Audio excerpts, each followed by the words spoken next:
What do you believe are the most important responsibilities of a governor? I think the most important responsibility of a governor is to make sure that there is economic opportunity for all people in the state. That means working with our schools to make sure they're as good as they can possibly be, to working with our businesses and connecting them with potential employees, including veterans, including people with disabilities, including people who are coming out of prison. We can't possibly be successful as a society if we leave so many people on the fringes of society. And so I think that's really the most important responsibility of a governor.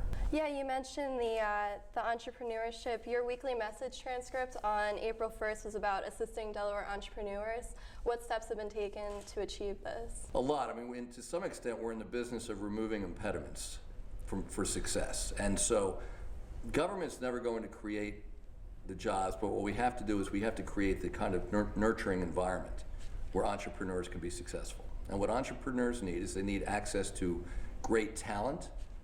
They need access to capital.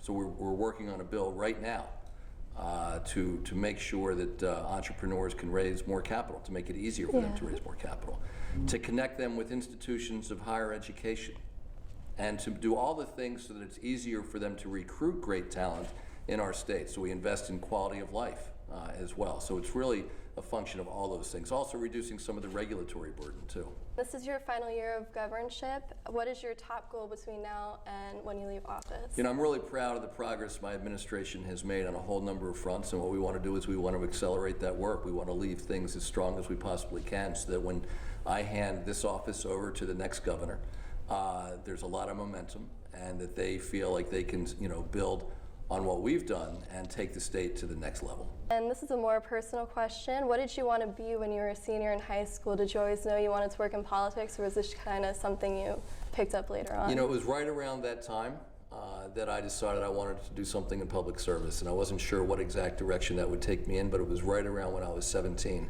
that I started to think about doing something in public service. And one final question, do you have any advice for students who want to possibly run for public office in the future? So my first piece of advice is to live an interesting life, because the thing about politics, so much of it has to do with timing, and the right opportunity just may not present itself. And so it's important. What you don't want to do is you don't want to end up when you're a little older and with a lot of regrets and say, gosh, I banked everything on running for office, but the opportunity never presented itself. So one, I really do think it's important to lead an interesting, meaningful, purposeful life.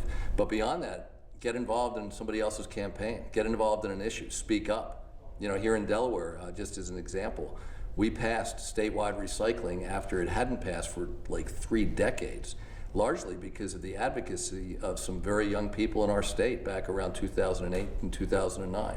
And so young people now, you don't have to wait. You can get involved right now, make a difference. And I think that's a great way of preparing yourself for your own run for office. All right, thank you so much. You're welcome.